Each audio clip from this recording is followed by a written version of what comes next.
Bharatiya Janata party 10 की 10 लोकसभा की सीटें जीतेगी। देखिए, सरकार बनाना कोई बड़ी बात नहीं है, लेकिन चारों राज्यों की अगर आप वोट देखोगे तो कांग्रेस ही ज्यादा आई है। हम हरियाणा के अंदर भी तीसरी बार बड़े मैंडेट से सरकार बनेगी। कोई पूछे नहीं हो, 3 नेता थे कांग्रेस के, हुड्डा जी, सुरजेवाला जी, शैलजा जी। एक राजस्थान, एक मध्य प्रदेश और एक छत्तीसगढ़। बेड़ा गर्क रहे नहीं आए। एक जगह तो हमें यूं बेरा पड़ा, 14 राउंड के बाद बड़ी खबर आई कि खाता खुला 2 वोट पे जसपा का। कई सारी चाबियां लेके गए थे, कई ताले खोलने के लिए।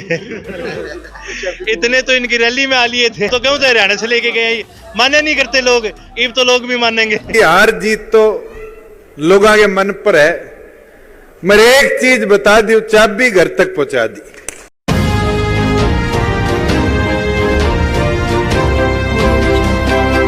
हरियाणा की राजनीति में बेहद रोमांचकारी समीकरण बनने लगे हैं। 2024 के चुनाव में हरियाणा की राजनीति ऐसी कि लोकसभा व विधानसभा के चुनाव एक सिक्के के 2 पहलुओं की तरह खरा खोटा होने वाले हैं।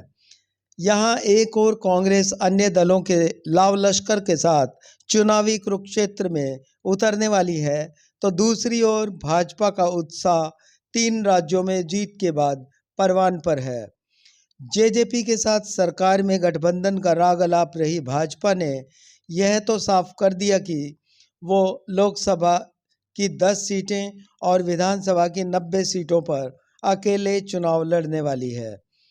दूसरी ओर कांग्रेस 3 राज्यों में अकेले चुनाव लड़ने के बाद परिणाम से नया सबक लेकर 2024 के चुनावों में गठबंधन के रथ पर सवार होकर चुनावी मैदान में उतरने वाली है।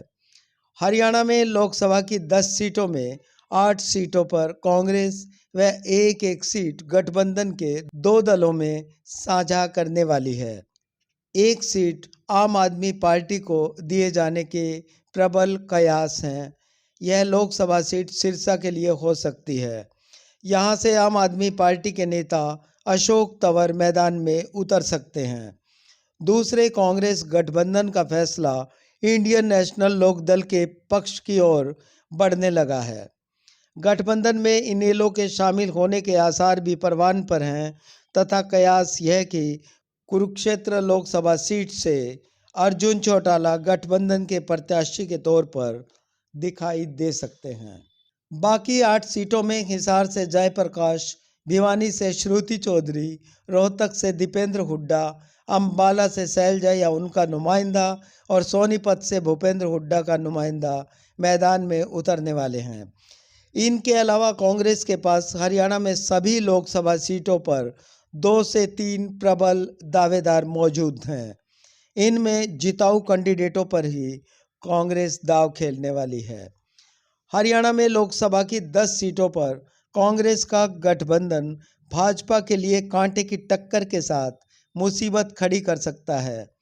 भाजपा का अकेले चुनाव लड़ना जननायक जनता पार्टी से सरकार में गठबंधन के बावजूद सियासी रिश्ते लगातार धूमिल होने की आबो हवा भी चुनाव में भाजपा को खासा प्रभावित कर सकती है। भाजपाइयों और जजपाइयों का आपसी प्रेम जग जाहिर है।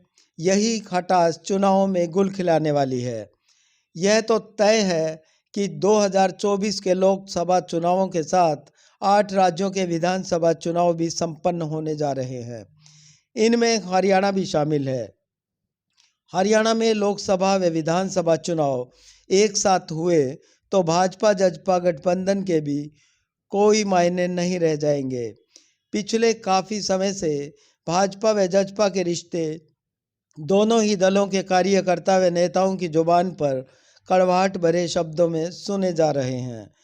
ऐसे में आने वाले 2024 के चुनावों में कांग्रेस गठबंधन में और भाजपा अकेले चुनावी महाभारत में जीत के बिगुल के साथ उतरने वाली है। देखना यह कि चुनावी बिगुल किसके लिए जीत का शंखनाद करता है।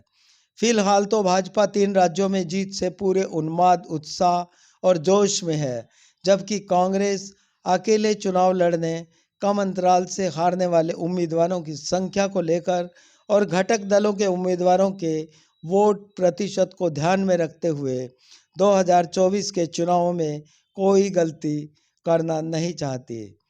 छत्तीसगढ़, मध्य प्रदेश व राजस्थान में भाजपा को जीत मिली है तो कांग्रेस यहाँ की हार को अब कहीं भी दोहराना नहीं चाहती है।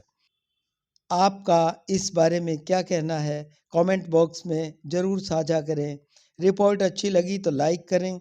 पेज @नून चैनल सब्सक्राइब जरूर करें। शुक्रिया।